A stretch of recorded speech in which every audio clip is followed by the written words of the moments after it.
Osama bin Laden was born into a prominent Saudi Arabian family on March 10, 1957. His father, Mohammed bin Laden, was a successful businessman of Yemeni descent who rose to become one of the wealthiest men in Saudi Arabia. He owned a massive construction company and had strong ties to the Saudi royal family. Osama's father had at least 50 children from various wives, and Osama was one of the many offspring from his father's numerous marriages. Growing up in such a large family, Osama was initially not the focus of his father's attention. His father's wealth and influence, however, allowed Osama and his siblings to enjoy a life of privilege, with access to the best education and resources available. Osama's mother, Alia Ghanem, was his father's fourth wife. When Osama was just a young child, his parents divorced, and he moved with his mother and some siblings to Jeddah. This separation from his father and exposure to a different environment played a significant role in shaping Osama's worldview. He lived a comfortable but not luxurious life in Jeddah, and it was there that his deep religious inclinations began to form. Osama attended the prestigious King Abdulaziz University in Jeddah, where he pursued a degree in economics and business administration. It was here that he met influential figures who introduced him to the ideas of radical Islam. Though his early life was marked by privilege, it was also marked by a growing sense of religious and ideological commitment. He became deeply concerned with the state of the Muslim world and began to internalize the teachings of conservative clerics. His sense of Islamic identity, bolstered by the rigid teachings of his faith, would come to dominate his life in ways that would affect millions of others. In his university years, Osama came into contact with several prominent religious figures, one of whom was Abdullah Azzam, a well-known Palestinian cleric who was deeply involved in the jihadist movement. Azzam's ideas had a profound influence on Osama, and he began to see jihad as not only a religious duty, but also as a means to restore Muslim unity and pride. This period of intellectual development set the foundation for the radicalization that would define Osama's future. In 1979, a pivotal moment occurred in global history that would forever change the course of Osama bin Laden's life. The Soviet Union, one of the world's superpowers, invaded Afghanistan.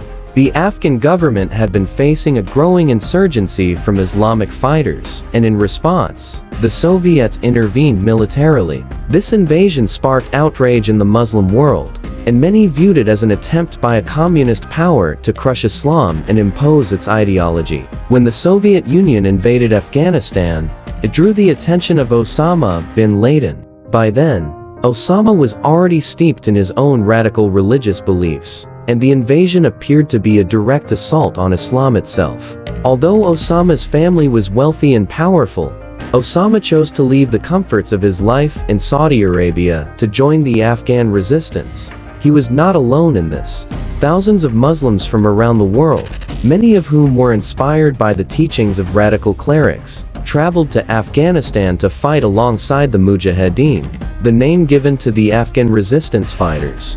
At first, Osama was primarily involved in fundraising and organizing supplies for the Mujahideen. However, as the war progressed, he became increasingly involved in the logistical side of the conflict. Osama used his wealth to fund the fighters, purchase weapons, and set up training camps for recruits. He was able to bring together fighters from all over the world, establishing a network that would eventually evolve into al-Qaeda. In addition to providing financial support, Osama became deeply involved in building and running training camps for the Mujahideen. These camps were designed to train young men in guerrilla warfare, including the use of explosives, sniper tactics, and other skills necessary for the insurgency.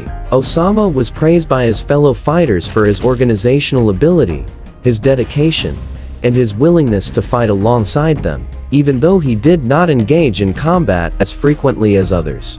The war in Afghanistan eventually ended in 1989, with the Soviet Union withdrawing after nearly a decade of brutal conflict. The victory of the Mujahideen over the Soviet superpower was seen as a monumental moment for Muslims around the world. To many, it proved that jihad could be successful, and that Muslim unity, when focused on a common cause, could defeat a world superpower. Osama's role in the war earned him significant respect among his fellow jihadists, and his reputation as a leader and financier grew. However, as the war ended, Osama found himself in a world where the immediate threat had dissipated, and the challenges of the future loomed large. While Afghanistan was freed from Soviet control, the country was left in a state of devastation. The infighting among the various factions of the Mujahideen led to a civil war, and Osama found himself caught in the middle of a fractured and chaotic political landscape. After the Soviet withdrawal, Osama bin Laden returned to Saudi Arabia, but his views and his beliefs had been transformed by the experiences he had undergone in Afghanistan. The lessons he learned from the Afghan war shaped his radical ideology. Osama was no longer the young man who had gone to Afghanistan to fight for a cause. He had become a true believer in the idea of global jihad.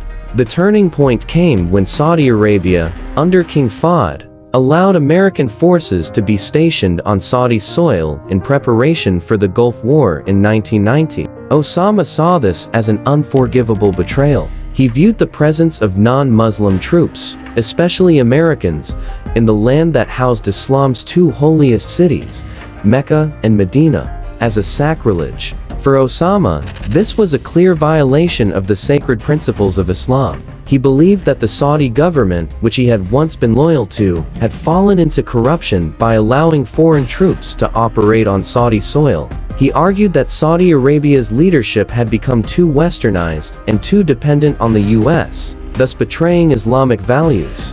In 1991, Osama was expelled from Saudi Arabia due to his public criticism of the government. He moved to Sudan, where he was able to establish ties with other radical Islamic groups. It was in Sudan that Osama began to formalize his vision for a global jihad movement. He established al-Qaeda, which means the base, a group that would become the main organization behind his jihadist efforts. Al-Qaeda's mission, as articulated by Osama, was clear: to wage holy war against the perceived enemies of Islam, particularly the United States and its allies. Al-Qaeda's first major operation came in 1992, when they bombed the U.S. military barracks in Yemen. Over the next few years, the group carried out several attacks against U.S. interests, including the bombings of U.S. embassies in Kenya and Tanzania in 1998, which killed over 200 people. During this time, Osama's rhetoric became increasingly radical. He argued that the United States was responsible for the suffering of Muslims around the world, particularly in the Middle East. He viewed the U.S. as a symbol of imperialism and oppression, believing that the U.S. was actively preventing Muslims from establishing Islamic governments and systems in their own countries. Al-Qaeda's ideology was based on the belief that the West, especially the U.S., was oppressing Muslims around the world, and that violent resistance was necessary to defend Islam. The most infamous chapter of Osama bin Laden's life, and the event that would solidify his legacy, was the terrorist attacks of September 11, 2001. On that fateful morning, Al-Qaeda operatives hijacked 4 commercial airplanes. 2 of the planes were flown into the Twin Towers of the World Trade Center in New York City. 1 was flown into the Pentagon in Washington, D.C., and the 4th, United Airlines Flight 93, crashed into a field in Pennsylvania after passengers attempted to The attacks were coordinated and meticulously planned, and they resulted in the deaths of nearly 3,000 people, making it the deadliest terrorist act in world history. The impact was felt not just in the U.S., but around the world. The destruction of the World Trade Center towers became a symbol of the vulnerability of even the most powerful nation on Earth. The attacks changed the world in profound ways, and led directly to the war on terror. In the years following the 9/11 attacks, Osama bin Laden became the world's most wanted man. The U.S. government launched an intensive manhunt to find and capture or kill him. Intelligence agencies from around the world worked tirelessly to track down his location, but Osama remained elusive. constantly moving between hideouts in the rugged mountains of Afghanistan and the cities of neighboring Pakistan. Despite the massive global efforts to find him, Osama managed to evade capture for nearly a decade. During this time, he continued to release videos and audio recordings in which he called for more attacks on the West, often using the opportunity to rally support from radical Muslims and to criticize U.S. foreign policy. His ability to remain in hiding, even as the world's most powerful military forces searched for him, only added to his mystique. Finally, in May 2011, the U.S. intelligence community located Osama bin Laden's compound in Abbottabad, Pakistan.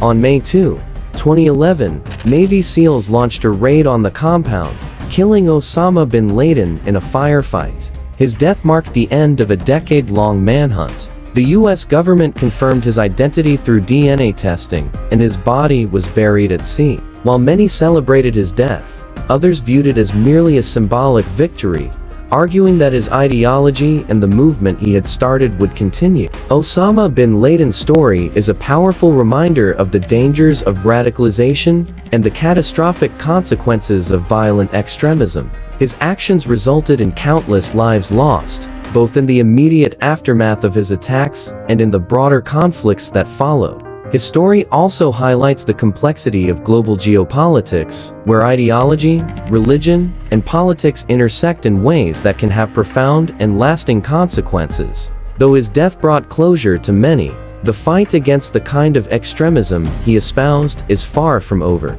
The world continues to grapple with the legacy of his ideology, and the task of preventing future acts of terrorism remains a global priority. Thank you for watching. If you found this video insightful, please like, share, and subscribe for more content like this. Together, we can continue learning from the past and working toward a better future.